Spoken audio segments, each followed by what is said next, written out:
I'm going to say hello to everyone. This is the Tennessee Native Plant Society's Native Plant Seminar Series, and our speaker tonight is going to be Randy Hedgepath. For the very few of you who may not know him, well, I'm sure it's very few because Randy gets around the state. Randy is a park ranger. He's started working in South Cumberland. He's been all over the state. Currently, he is our state naturalist. Very special position. And with that, he gets to spend time looking at flowers and all kinds of nature stuff. He gets to see everything from, oh gosh, all the mammals, the reptiles, the plants, the trees, the wildflowers, you name it, he gets to see it. And probably has. So he's going to tell us about, tonight he's going to tell us about some of his favorite wildflowers. And that for me would be a hard thing to narrow down to some. I'm sure it is for you too, Randy. Yes. So without further ado and without delay, I'm just going to say welcome, Randy, and I'm going to turn it over to you and let you go at it. All righty. I hope I can smoothly go onto the share screen a little bit later. But good evening, everyone. I'm glad to be here. I'm so flattered that I got asked to come and talk to you. As she said, I'm a naturalist, which means I'm not a scientist, not a botanist. So I usually tell people that naturalists know a little bit about a wide range of subjects, and a scientist knows a great deal about a very few subjects. So I'm in the naturalist class. I know a little bit about a lot of different things, and I don't claim to be a botanist by any means. So you're not going to learn probably new plants, but you may learn some folklore and some personal history of me and the plant in tonight's program.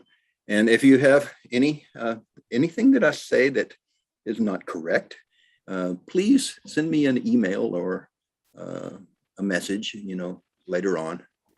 I'm always glad to revise my understanding and correct information that may not be quite right.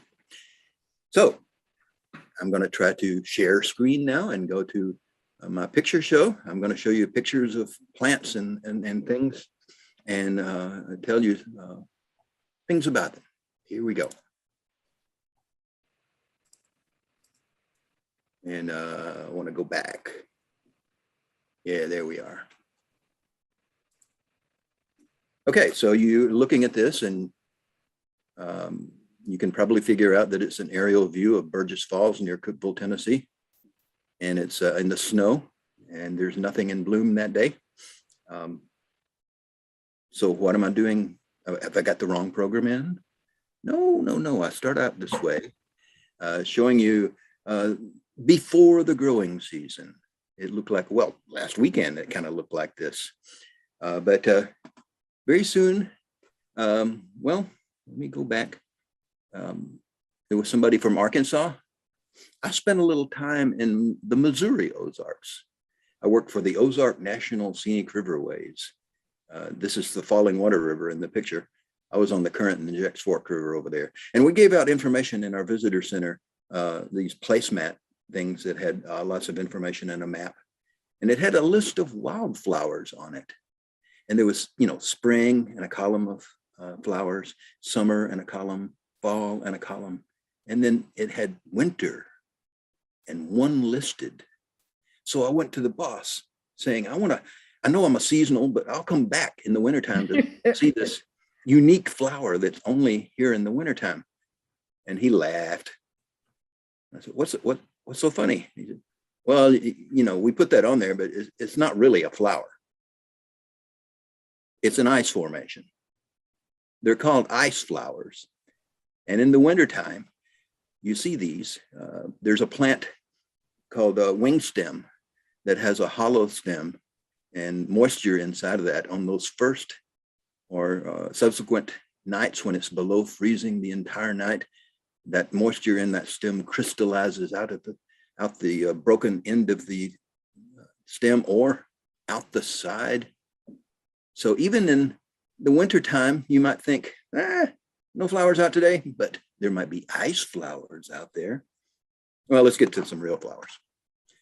Not too long after the snow is gone, the things start popping up through the brown and gray leaves, like these two. Once a couple of the early things in the spring. One of the earliest things is the harbinger of spring, sometimes called salt and pepper. Looks like it's been peppered. The white is the salt.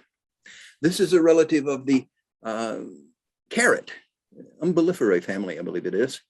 And I just learned recently that, well, the foliage of the carrot is not a good thing to eat.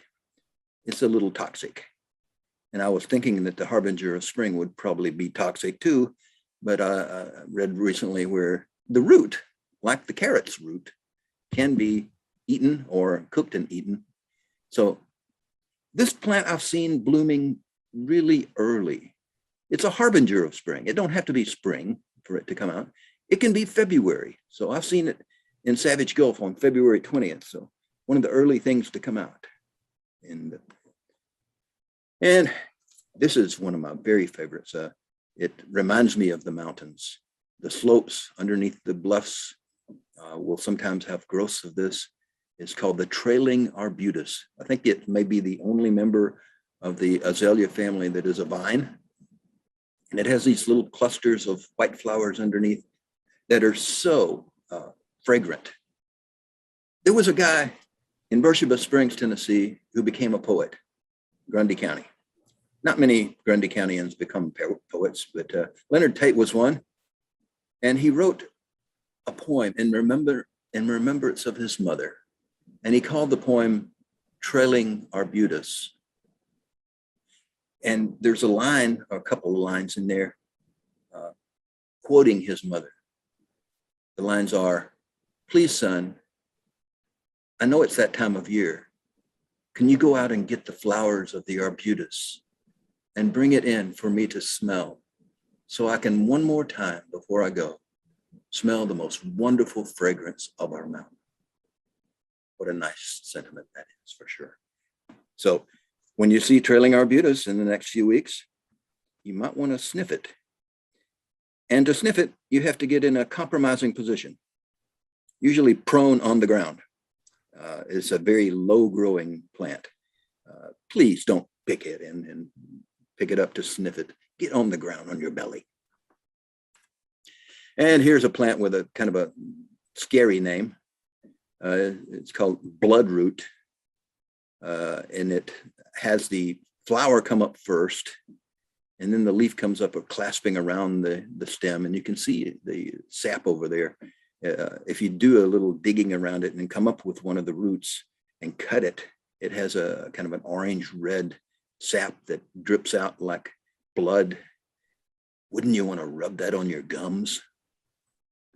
Well, you would be better off if you did, because it has medicinal qualities that will cure things such as gingivitis. And it used to be in a mouthwash called Biodent. They eventually stopped using it and used the synthetic kind instead. But for a long time, Biodent had on the label, contains sanguinaria for gum health.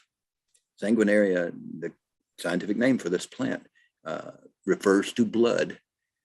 I guess they didn't use bloodroot because they were afraid of the marketing dilemma of people not wanting to buy it because it had blood root in it.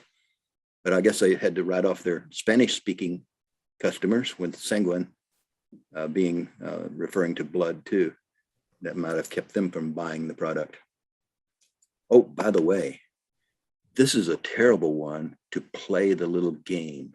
If you're lovelorn and you pick one of these flowers and you're pulling off petals going, she loves me not, she loves me. Well, bloodroot is such a fragile flower that if you pull off one petal, they're all liable to fall off. And if you start with she loves me not, you're sunk.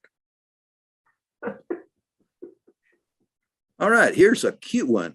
How about this? It's in the poppy family, just like the bloodroot. And it looks like a pair of pants that a Dutch boy would wear, hung on the clothesline. Dutchman's breeches.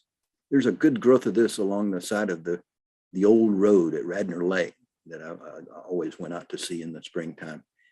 And Dutchman's breeches, probably not good to eat the foliage of this, but I have heard that other parts of it could be edible. And then it has a cousin, another member of the poppy family, called squirrel corn.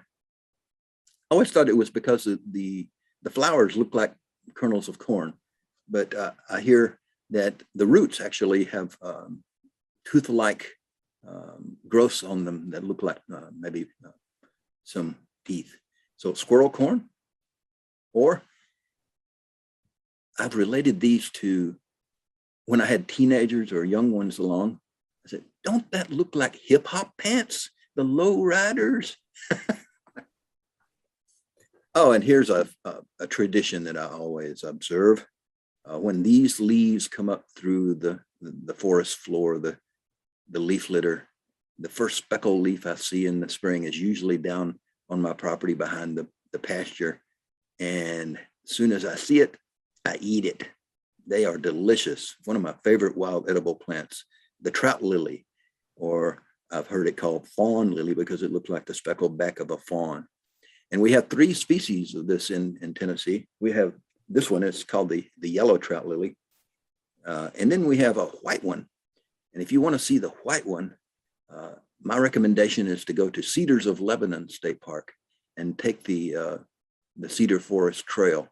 There's a sinkhole on the backside of the ridge there that has a nice colony of these growing down in the sinkhole. And if you go to the Bluebell Island, which is a forest preserve or a wildflower preserve that I had a little bit of part in helping to save down near Mont Eagle at the base of the mountain on the Elk River, Bluebell Island has a growth of the white trout lilies as well. Spring beauties. These are popular with animals, grazing animals, but it's also a good edible for us too. You can use it as a trail nibble. You might want to carry some water to wash the dirt off because the tuber is the best part of this. So another name for the spring beauties is little tater.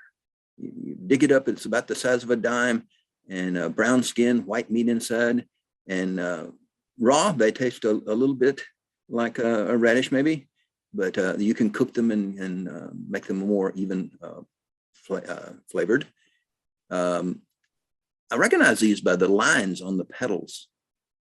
Yeah, we have 2 varieties. We have the Carolina and what's the other one?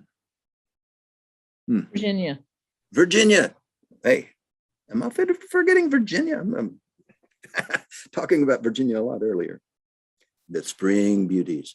I've heard these pointed out as probably the most numerous blooming wildflower of North America. Now, who can determine that? I don't know. Somebody guessing, I guess. But when you enter Montgomery Bell State Park, where I have my office these days, from the Highway 70 entrance, there's a picnic area down to the right, grassy area with a picnic table beside a stream. And in the early spring, right about now, these flowers get as numerous as the blades of grass in that little picnic area. So I can believe that maybe it's the most numerous blooming wildflower. Oh, this is a shrub, and it comes out early. It's called I think it's the only institutionalized mispronunciation of a name I know of. Most people call it sarvisberry, but it's spelled S-E-R-V-I-C-E berry. And another name, shadbush. But in the springtime, early spring, late winter, even, you can see these white flowers in the shrub layer of the forest as you drive along or walk along through the woods. Serviceberry refers maybe to blooming near the Easter service, I've heard. I've also heard a little bit of a more morbid thing where folks up north where the ground gets frozen hard as a rock cannot have funerals and burials until the ground thaws. So when you see this blooming, you know that you can go out and bury the relatives that have passed away during the winter. Okay. All right. Wild ginger. Now, I will admit, this is a staged photograph. You usually don't get to see the root exposed, which is the flavorful thing. You can use it just like the ginger you buy in the store, except this one is only half as big as a pencil. And the flower is usually laying on the ground as pollinators or walking insects. So I propped up the flower with a rock.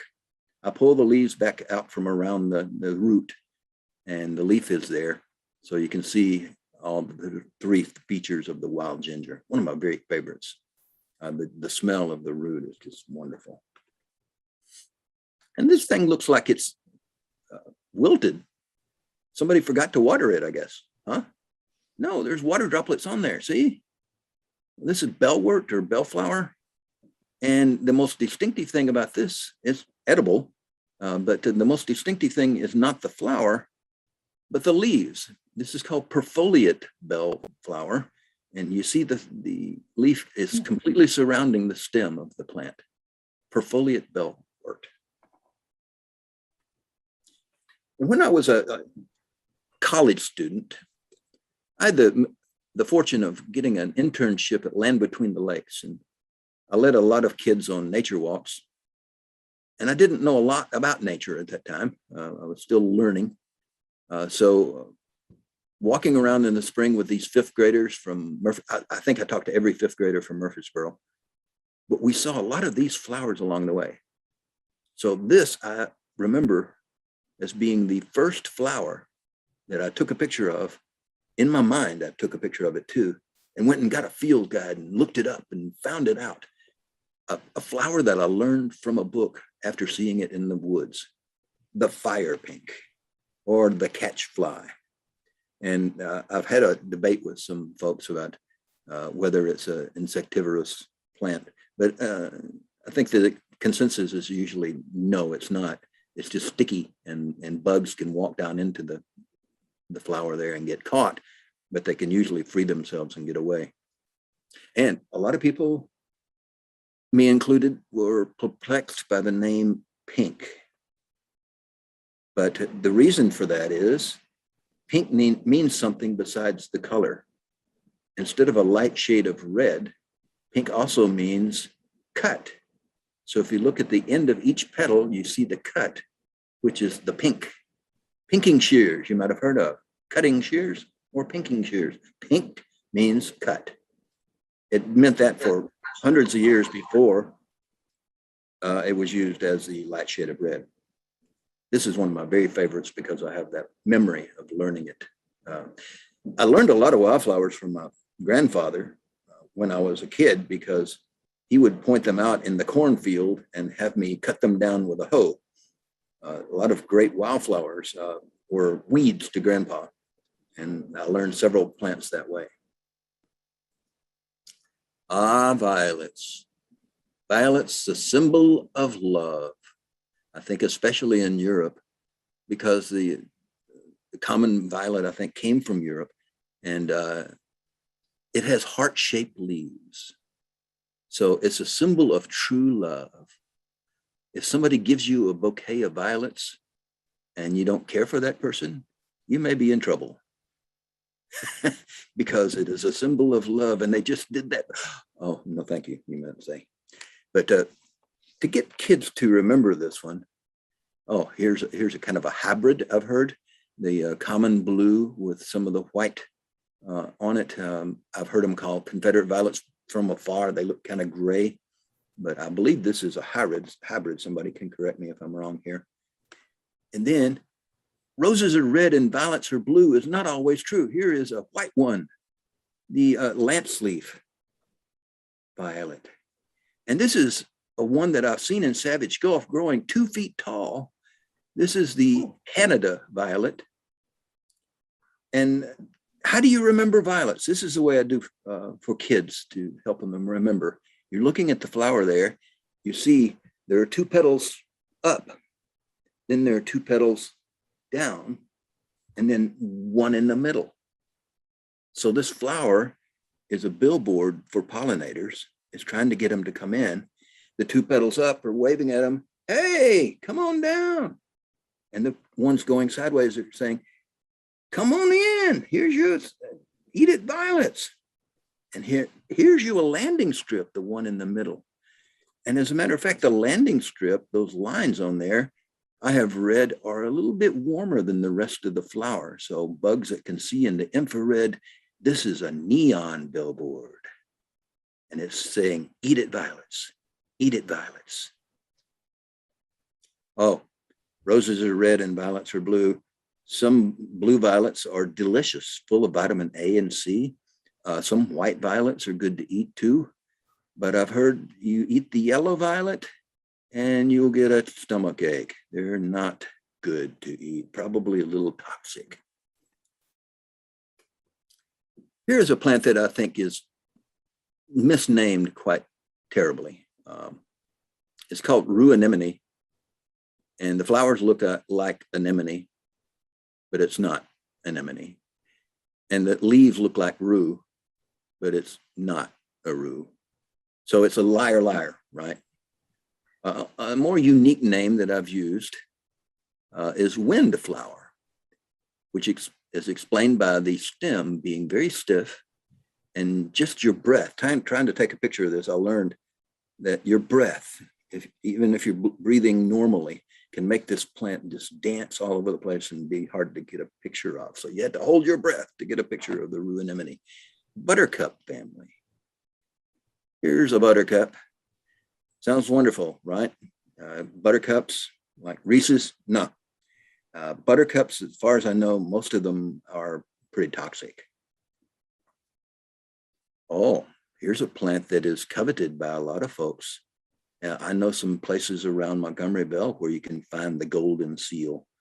It is a very useful medicinal plant, but it is threatened with overuse by people digging it up and selling it for those medicinal purposes, such as immune system boosting and what is it,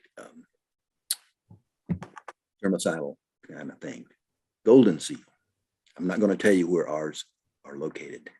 That's the secret. Trilliums. What does that mean? Trillium means three of them. What's it got three of? Everything. There's 3 leaves, 3 petals, 3 sepals, 9 stamen, which is 3 times 3. There you go. This one is called the prairie trillium or recurvatum.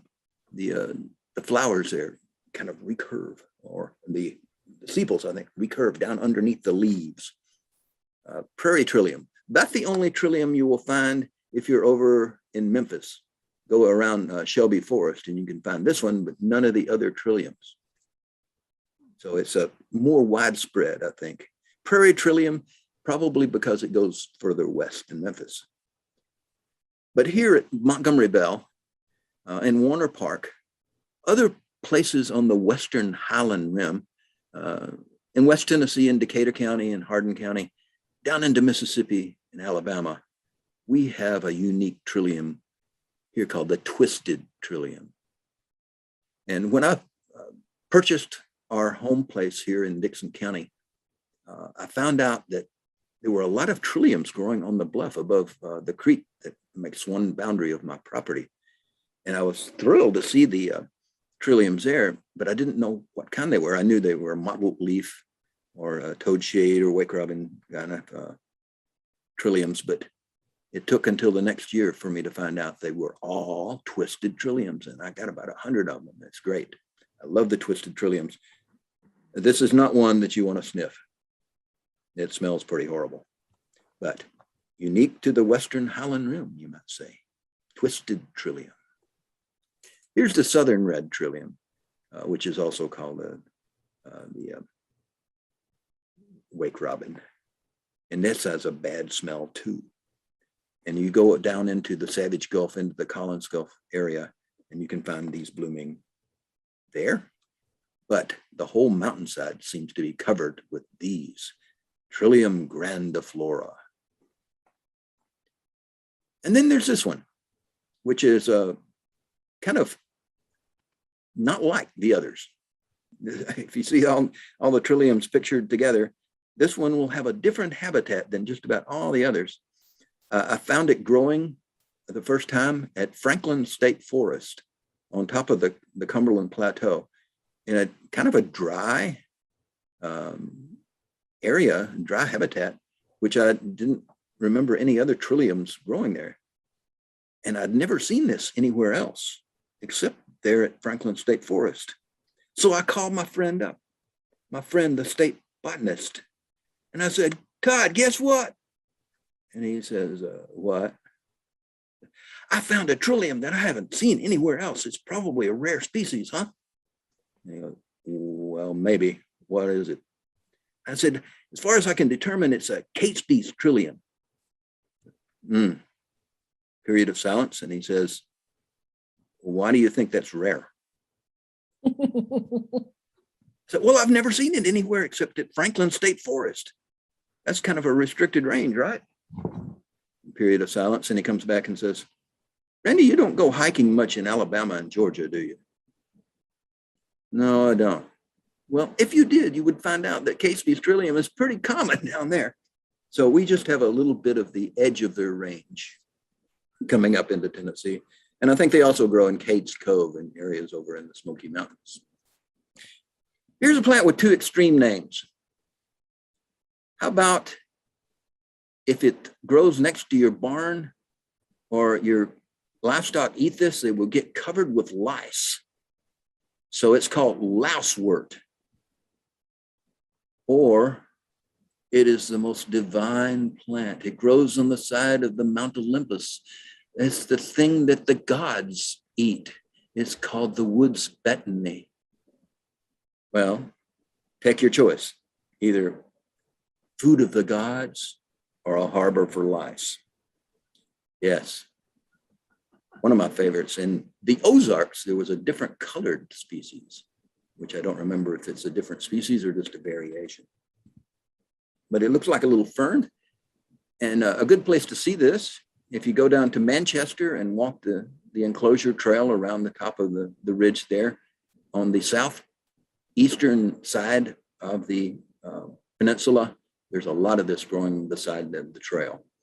And I hear that this has a specific relationship with a fungus in the soil that very hard to get this to grow transplanting it, or you're disturbing its relationship.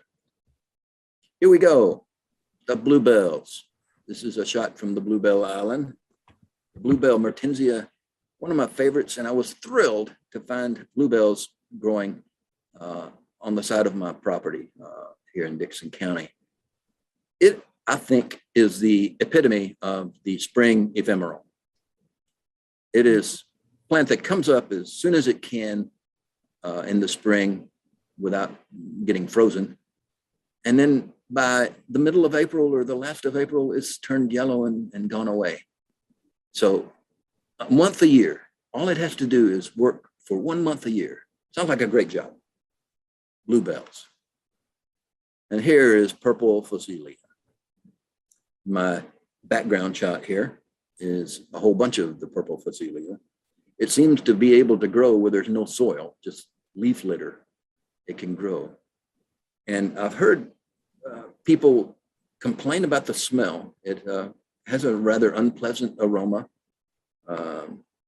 Some people say it smells like a baby diaper, one that's full, one that's been in the hamper for 2 weeks. Well, I don't think it's that bad, but it is purple Phacelia.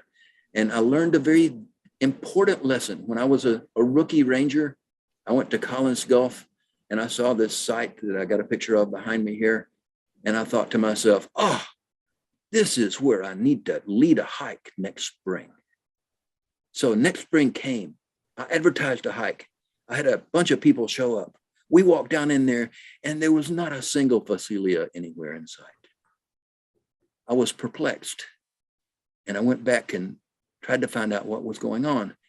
If I had just read a little bit closer in the field guide, and noticed the word biennial, I would have known that I should delay my hike down into Collins Gulf to see the Phacelia until the next year, every other year.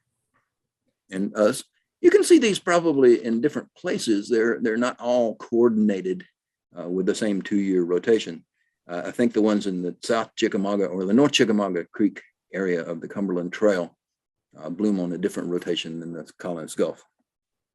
But let me see, was it last year they bloomed or is it this coming year? I can never remember that. But the purple Phacelia, also called scorpion weed because it starts out with the flowers kind of unfurling like a scorpion's tail. I like Phacelia better. And here's a restricted range too, that I learned before I got perplexed by it. Blue-eyed Mary, there's only a couple of counties in Tennessee that have this, Sumner County and Clay County. I've seen it up in Sumner County because there's a wonderful nature conservancy preserve there that has a lot of it. But if you go to Pennsylvania or points north, it is quite abundant. And I found out that this was a plant that you could see at Edgar Evans State Park on Center Hill Lake. So I went to my friend Holly, who is now my assistant, and I asked her, how can you see the western wallflower? She said, well, you have to go out and look around the bluffs, which is kind of difficult because they're usually over the water. Oh, well, the park have a boat? And I could see almost the idea. Mark, her husband, were there too. And they said, a boat trip to see wildflowers. What a great idea. So every year now in late May, if you tune into the program schedule for Edgar Evans State Park, they have boat tours, pontoon boat trips around the lakeshore along the bluffs of Center Hill Lake to see the western wallflower. It grows on the wall. Delphinium, a very poisonous, although very beautiful plant. I worked for 9 years at Radnor Lake, and it seemed there were hollows with nothing but delphinium there, purple larkspur, dwarf larkspur. And Radnor Lake has a lot of this, and it has a lot of deer. But the deer know not to eat this. It's not good. It is toxic. Delphinium, what does that mean? Well, it means dolphin-like. Are you having trouble seeing dolphin-like in the flowers here? How about now? Yeah, there you go. A diving dolphin, delphinium. Beautiful, but toxic. And cedar glades. I mean, what can you say? Cedar glades are one of the most unique natural habitats in North America. And we have some of the best ones in Middle Tennessee, Wilson, Rutherford, and Davidson County. 20-something endemic species that grow nowhere else except in cedar glades, like the Nashville breadroot here, a legume family member that is beautiful color. Not too long until you can see it out in the cedar glades. And in the glades, you can also see the only native cactus to Tennessee, the opuntia, or the prickly pear. And there's a pollinator at work. Look at that picture. See the pollinator doing its job there. And I love these. I found these growing at South Cumberland on a sandstone, I thought. And then I found out that it's kind of endemic for the cedar glades as well. But they're different species. There's one that grows on limestone, one that grows on, or two, I think, that grows on sandstone. Fame flower, F-A-M-E, fame. And this, the first plant that was put on the endangered species list from Tennessee was this, Tennesseeensis, the Tennessee coneflower. I got to know Dr. Elsie Quarterman, and she told me that she thought this was extinct. A lot of people thought it was extinct. They thought it was extinct for 30, 40 years. She said she was driving into Cedars of Lebanon one day to go do some research in a cedar glade and almost wrecked her car because she looked over on the side of the road and there was a plant she had only seen in books, this Tennessee coneflower. So being a good botanist, she jumped out of her car and ran out there, saw that the glade was just covered with them. So she pulled up about half a dozen and pressed them for specimens to say, hey, these are still around. And the rangers were surprised by her joy at seeing these because they'd been seeing them for years. But Tennessee coneflower, the other coneflower, the petals kind of flex down. On the Tennessee coneflower with the hairy leaves, they flex up. One of the most beautiful flowers. I've heard somebody say, Tennessee coneflower, that ought to be the state flower. Well, it would be a great one if you live in Rutherford, Wilson, and Davidson County, but everybody else in the state might have a problem with it. Yeah, Tennessee coneflower. It's worth a trip to the Cedar Glades in June to see them in full bloom. So our state flower, not the Tennessee coneflower. Well, iris, yeah, I think the actual Tennessee state flower is kind of a garden iris. This is dwarf crested iris, I believe. But iris, it's only our state flower. I heard that it was because a campaign by the Iris Bulb Growers Association in the 1930s were pushing for the iris to be adopted as our state flower to sell more bulbs. Well, economic interest. Iris is a great flower. Don't get me wrong. I love iris. Here's one that you might not know about. You have to go to far western Tennessee along the Mississippi River. And to see this, you usually have to just scan the side ditches of the road. Copper iris along the Mississippi for you West Tennessee folks. And if you look real carefully in this picture, this is a picture that I did not take. I borrowed this from my friend David Haggard over there at Reelfoot Lake. There's a hummingbird there to the upper left on those flowers, taking advantage of the copper iris. So what was our state flower before the Bulb Growers Association pushed the iris through? Well, this was.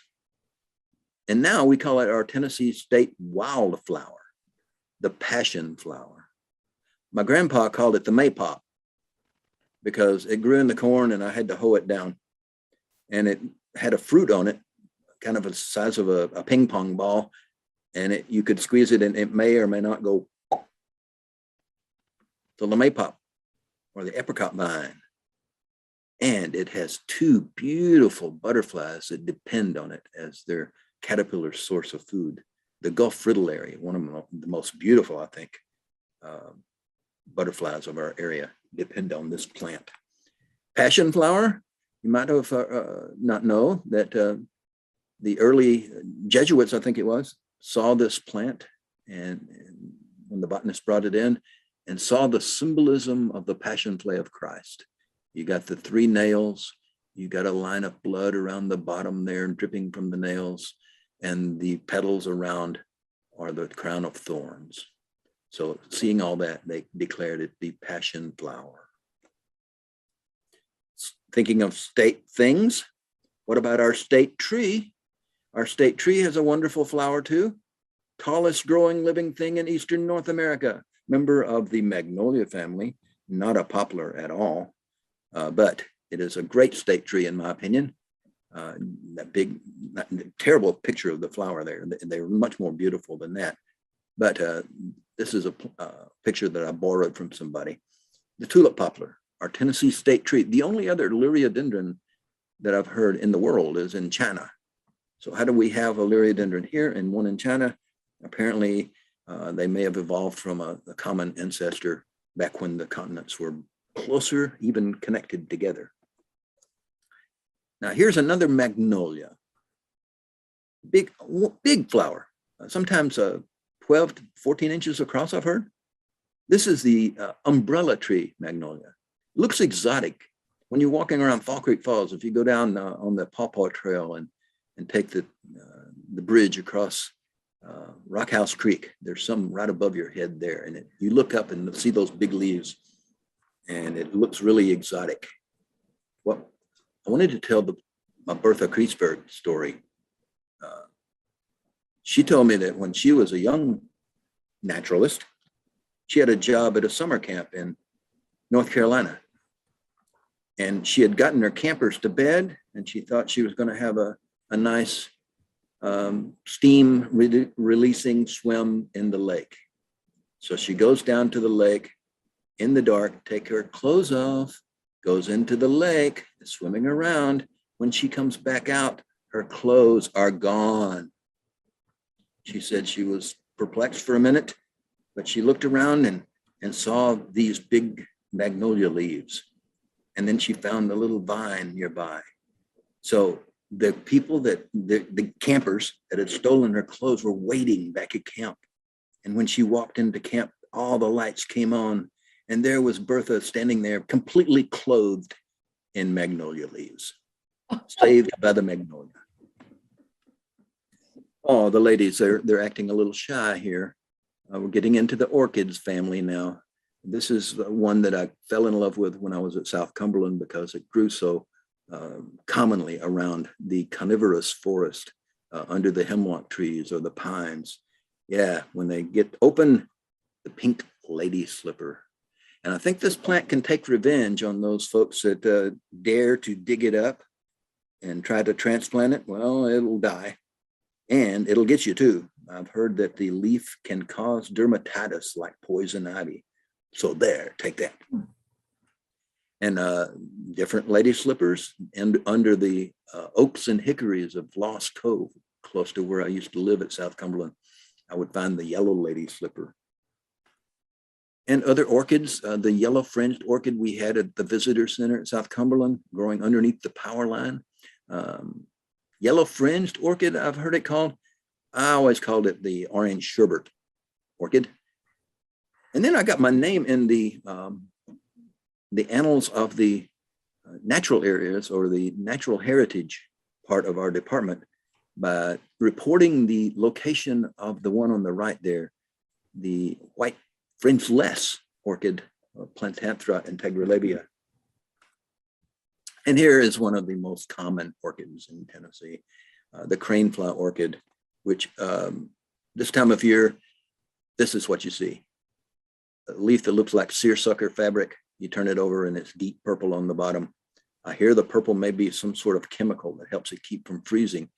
It and its relative that looks like pinstripe pants, the putty root, are orchid species that apparently are specialists in a hardwood forest because they only have leaves in the fall, spring, and winter when the sunshine can get down through the forest canopy and they get a little bit of sun. In the summertime, the leaves are gone and the flowers come up. Cranefly orchid. Speaking of the plateau, here is one of my favorite ones on the plateau trails. Wild honeysuckle, the people there in Grundy County called it, but of course it's wild azalea. Wonderful fragrance that you can smell without even having to go over and sniff the flower. And other azalea family members, mountain laurel. I had a maintenance man at Stone Door that told me his names for plants. I was fascinated. He got to the 8th grade, but he had a name for every plant in the forest. So I always asked him, what do you call this? And I would hear his name and that would make sense to me. And then one day I said, this is mountain laurel. What do you call this? He said, well, we call it mountain laurel, of course. Really? I said, do you know that the leaves are poisonous?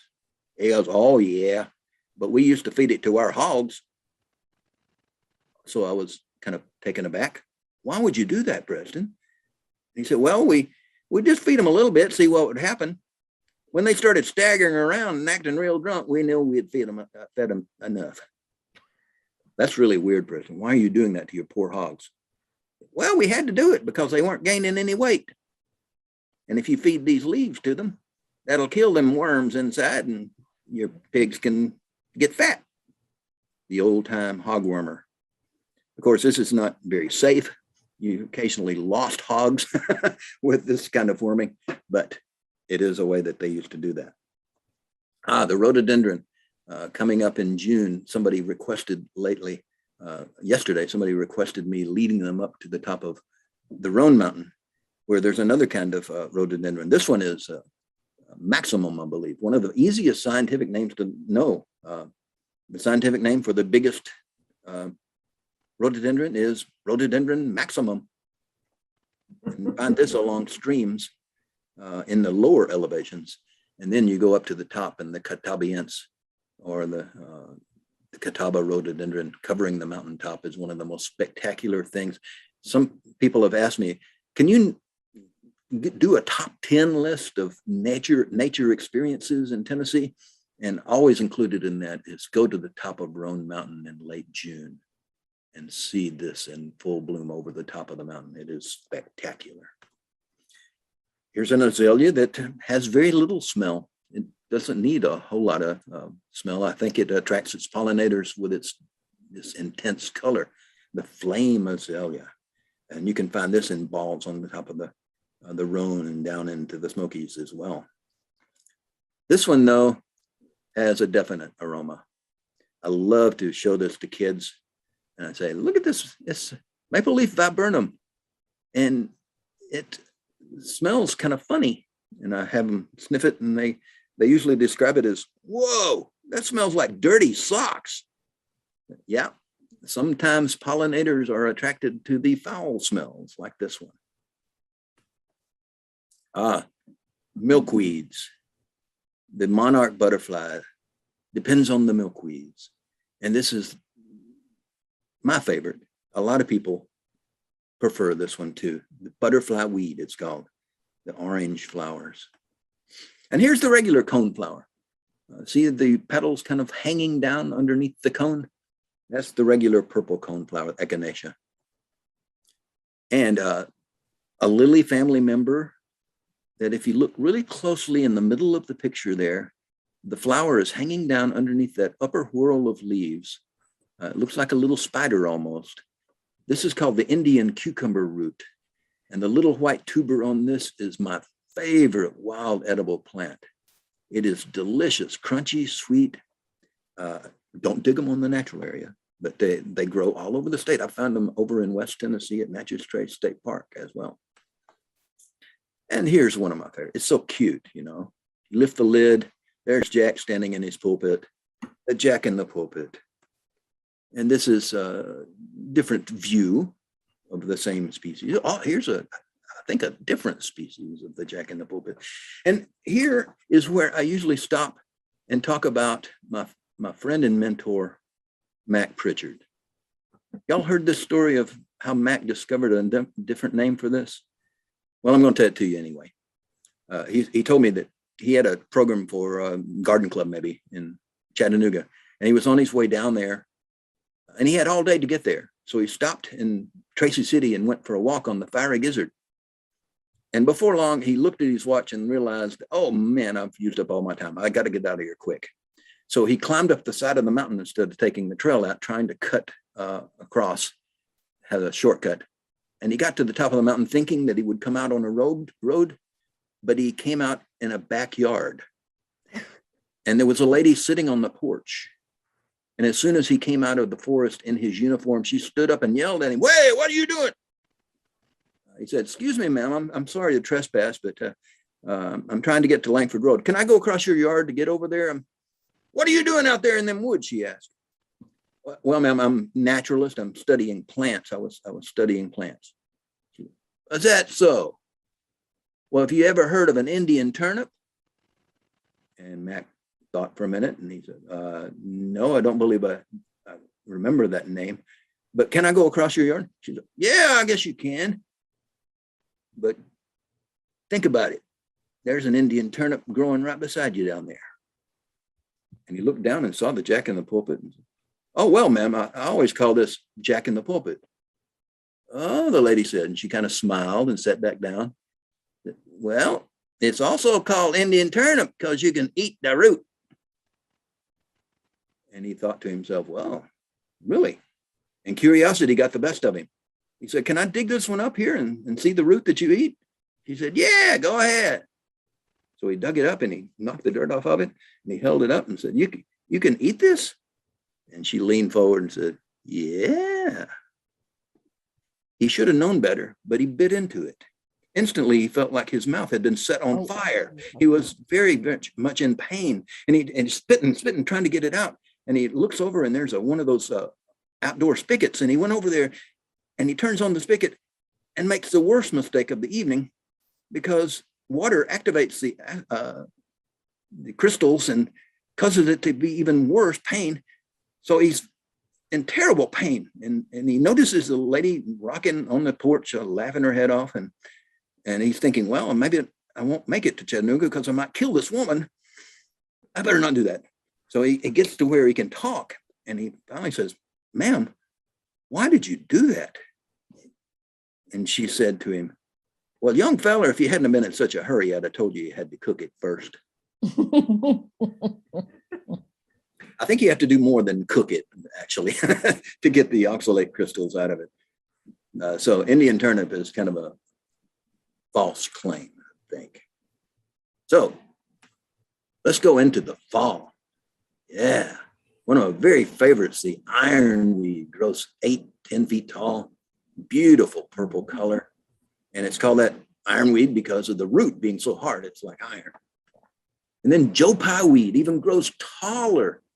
And Joe Pye, I've heard that it's maybe mispronunciation of an Indian name for it that would refer to the medicinal qualities. Fever reducer and many other things are attributed to the Joe Pye weed.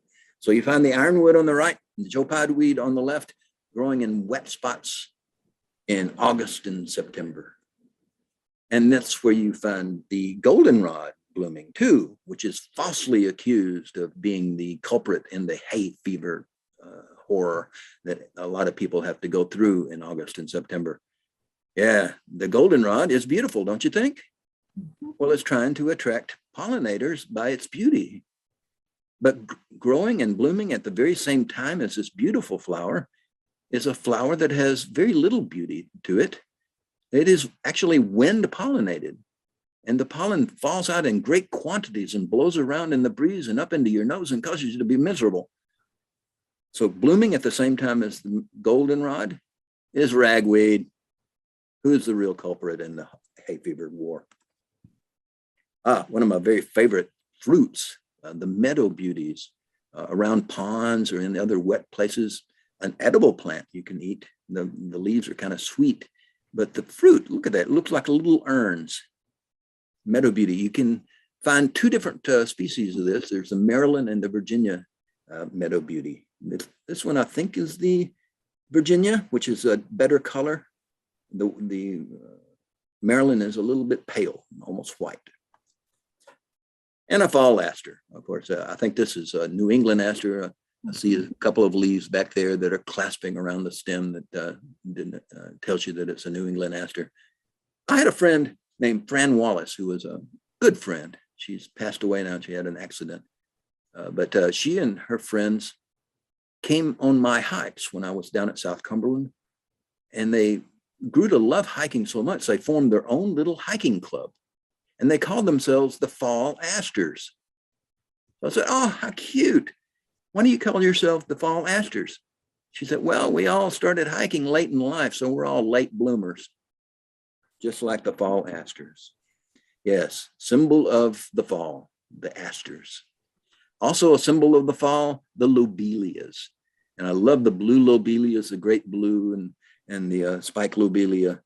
But my favorite wildflower of them all is a lobelia with this color. It's almost too red to believe. Cardinal flower. One of my favorite books I have is Wildflower Folklore by Laura Sue Martin. And she said that the cardinal flower, she has been told, could be an ingredient in a love potion, especially useful for older women. I think who told her that was probably an older man trying to get rid of women. Yeah, because this is very toxic. If you make a love potion out of this, you're probably going to kill somebody. But what a color, huh? Cardinal flower. That's my favorite of all of my favorites that I've shown you tonight. I hope you've enjoyed it.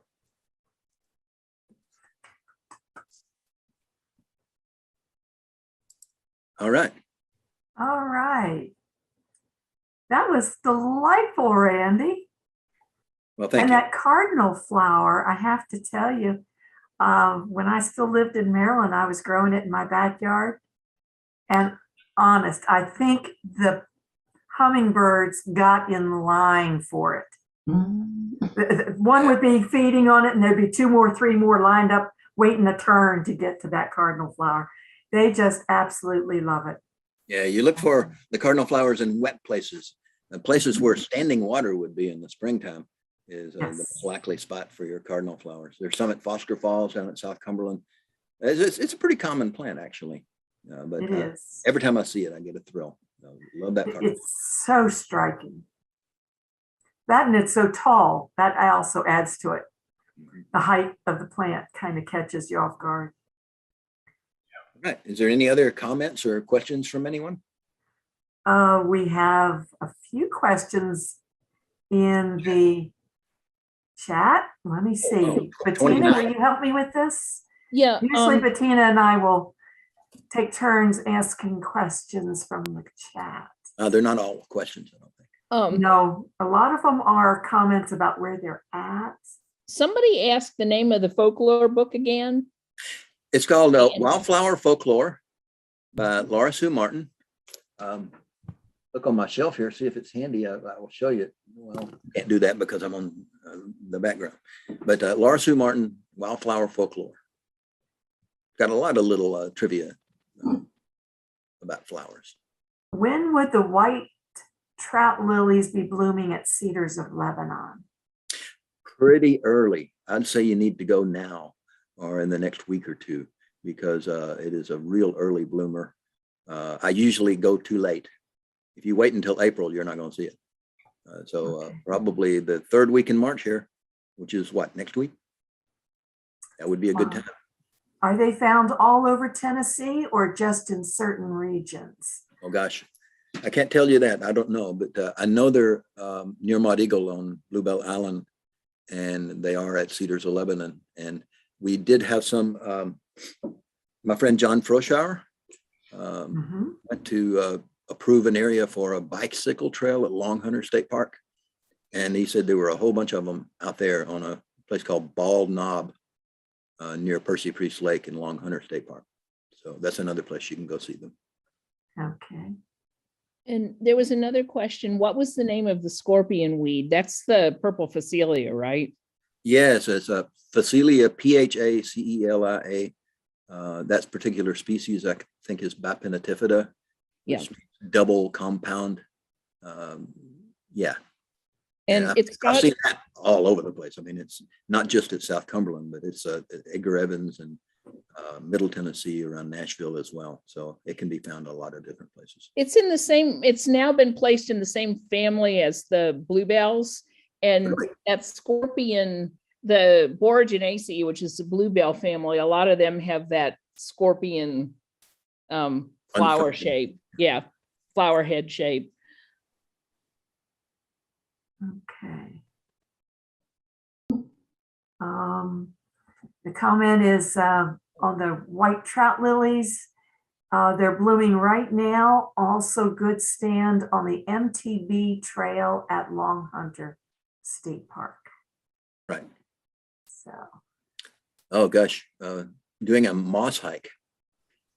I don't know a lot about moss, but that's a subject that I would like to learn more about.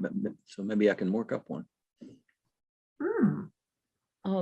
And then someone says, what was that blue flower you showed at Cedars of Lebanon? That was the Nashville breadroot, right? From the Cedar Glades, yes. Purple. Purple. Yeah, it's a pea. It's in the pea family. Yes, a legume. Yeah, it's pretty common in the Cedar Glades. You go to any Cedar Glade around the 3-county area, and you're probably going to find the Nashville breadroot, one of the more common Cedar Glade plants. One comment is that there's a beautiful display of blue-eyed Mary at Reflection Riding in Chattanooga. Oh. Yes, I read about that. It's I think it's just junk there because somebody probably brought it in and let it start growing. So it's kind of escaped wild there. It's all over Illinois. Yeah, it is pretty common, I hear, further north.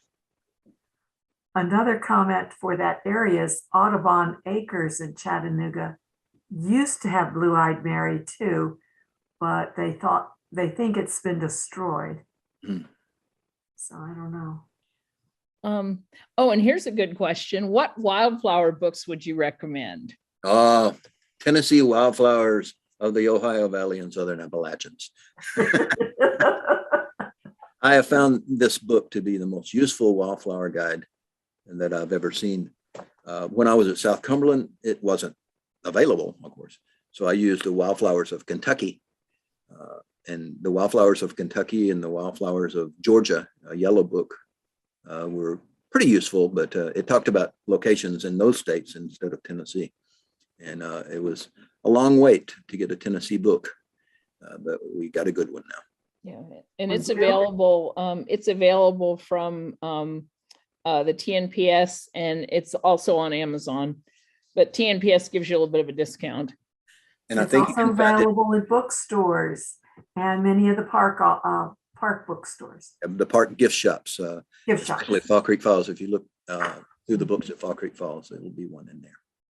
And in that book, be sure you read the little comments, because you don't need to be you can just learn about the wildflowers, and the comments are really nice to read, practically a pre-taste of the stories that Randy has. Yes. As a matter of fact, to prepare for the program tonight, I read a lot of those. And for those who don't know it, the lead author of that book is one of our viewers tonight. Indeed. Dennis Horn I'm not sure if he's still with us, but he was on earlier, and yes, I think he still is. Yeah, I'm still here, and also I wanted to mention that those notes, those little fun things that are in the book, a lot of those, most all of those were done by my co-editor, Tavia Cathcart.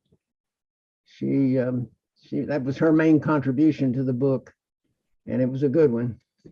Indeed. And Tavia is now running a nature preserve in Kentucky, and that is her dream, was her dream job. And Tracy Mahan preserve, and I'm still friends with her, and but anyway, she is following the dream of having a nature preserve. And hey, I see a question that says, where do you see twisted trillium? I can answer that one. The trails here at Montgomery Bell State Park are it's a good place to see that.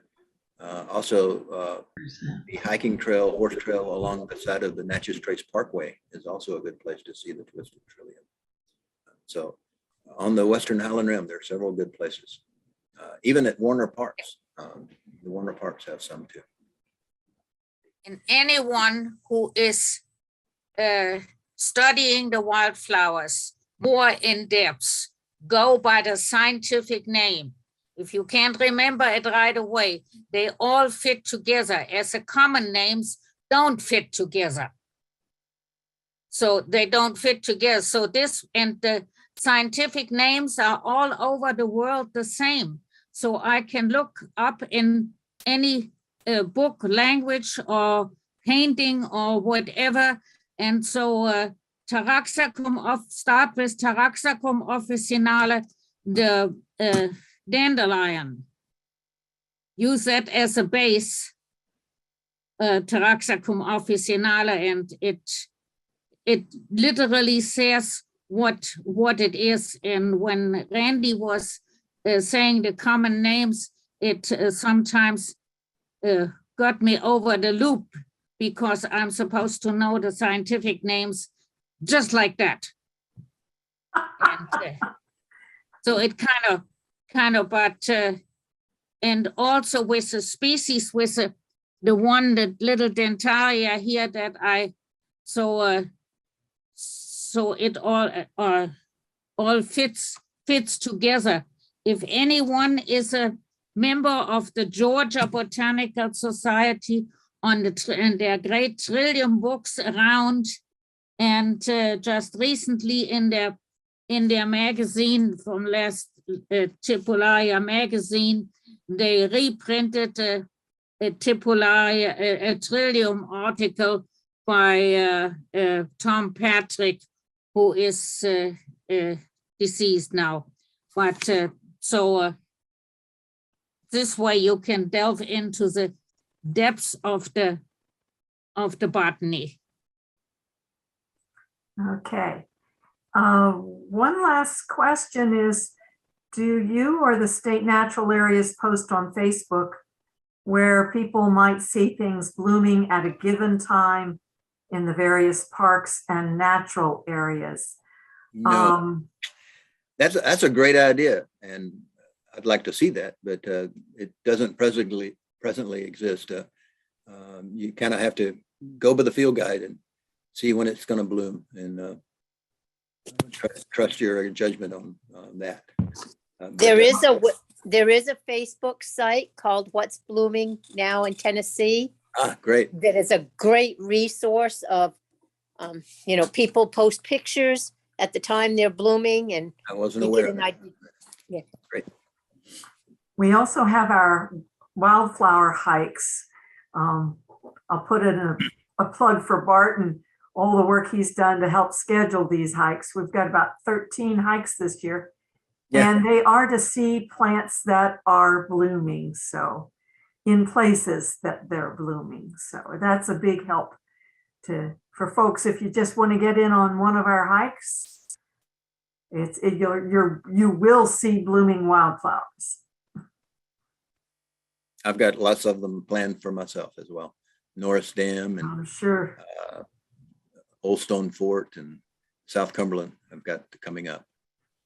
Randy, you mentioned that yellow trout lily is edible. Is that the corm or the tuber, or what part of It's the leaf that I eat, Okay. and it's Yeah, before the flower comes out. The leaves are crunchy and sweet and delicious. Unfortunately, after it blooms, they seem to acquire an aftertaste of some sort that's not that pleasant. So that's why I want to get the first ones that I see, so that it'll be good to eat. You cook them or eat them raw? I nibble them along the trail, eat them raw. Okay. Oh, well, are there any other questions? Last call for questions. Just unmute yourself and ask away if you have a question.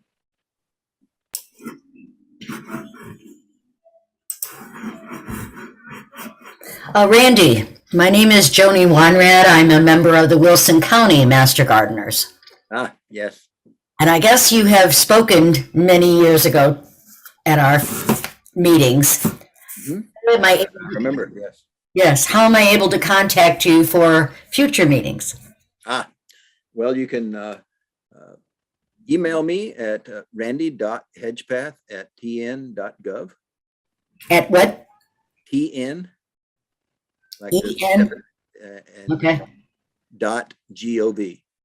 GOV. Perfect. We'd love to. You're very entertaining, and I'm sure our group would love it. Thank you very much. Any other questions? Well, I am going to say thank you, Randy, for Thank you. an excellent talk. Thank you. Makes me want to head out into the woods tomorrow morning and see what I can see. Well, that's sounds like a success, because what naturalists try to do is inspire you to want to learn more and get out there and see the real thing. So I'm glad I was successful tonight. Thank you for having me. Thank you for coming.